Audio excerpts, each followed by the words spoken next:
ኡስታዝ ያሲን ኑሩን ብዙዎቻችሁ ታውቋቸዋላችሁ። ስለ አርሲ የተናገሩትን ነገር ልንገራችሁ።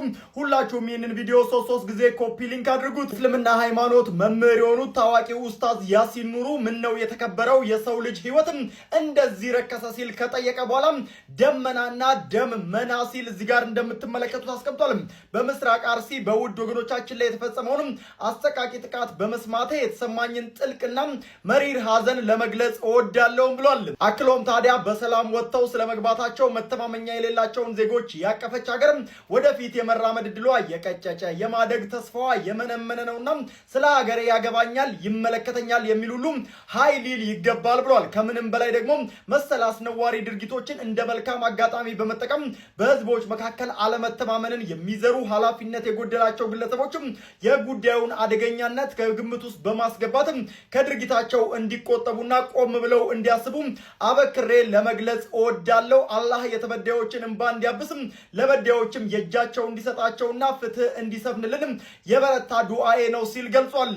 ብፁዕ ቅዱስ አቡነ ማትያስ ዝምታቸውን ሰብረዋል። በአርሲ ሀገረ ስብከት በቤተ ክርስቲያንና በኦርቶዶክሳውያን ላይ የደረሰውን አሰቃቂ ጥቃት በማስመልከት ቅዱስነታቸው ልብ የሚነካ አባታዊና ጠንካራ መልእክት አስተላልፈዋል። በመልእክታቸው ታዲያ በመንፈስ ቅዱስ ልጆቻችን ላይ ስለደረሰው ግድያና መፈላቀል እንዲሁም 100 ዓመት ያስቆጠረው የጠላታ ቅዱስ ገብርኤል ቤተክርስቲያን መቃጠልና የመድኃኔዓለም ቤተክርስቲያን መዘረፍን የሰማነው በተሰበረ ልብ ሲሆን ከፍተኛ ሐዘንም መፍጠሩን ገልጸዋል።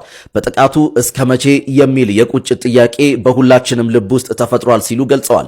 አክለውም የጸጥታ አካላትና መዋቅሮች የጥቃት ሰንሰለቱን በማስቆም ወንጀለኞችን ለሕግ እንዲያቀርቡና ከታሪክ ባለዕዳነት እንዲድኑ አበክረው አሳስበዋል። መላው ኢትዮጵያውያንና ምዕመናን የተፈናቀሉ ወገኖችን በጸሎትና በቁስ እንዲደግፉም ጥሪ አቅርበዋል። ለመሆኑ በዚህ የቅዱስነታቸው መልእክት ላይ የእናንተ አስተያየት ምንድን ነው? ኮሜንት ላይ አስቀምጡ። ቪዲዮንም በፍጥነት ሼር አድርጉት። መልካም ጊዜ። ለማን አቤት እንደሚባል አይታወቅም። ነገር ግን ዝም ማለት ልክ ስላልሆነ መቼ ነው የሚያበቃው? የወገን ሞት መቼ ነው የሚያበቃው? መርጧል ቃሽ ትባላለህ ስትናገር። አትግደሉን ነው ሌላ አይደለም። እንዴ አትግደሉንም አትበል የሚባልበት ሀገር ላይ ነው ያለው። ልክ አይደለም። አሁንም እንላለን አትግደሉ፣ ወገኖቻችን አታጥቁብን።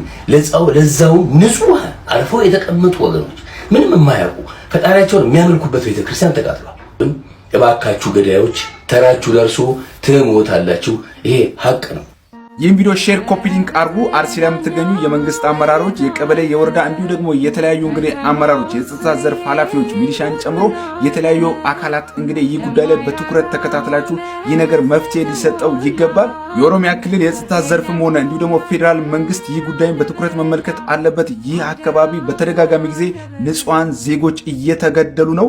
ይህን ቪዲዮ ኮፒ ሊንክ ሼር ሪፖስት አርጉት። በምትችሉት አቅም ኮፒ ሊንክ ሪፖስት አርጉት።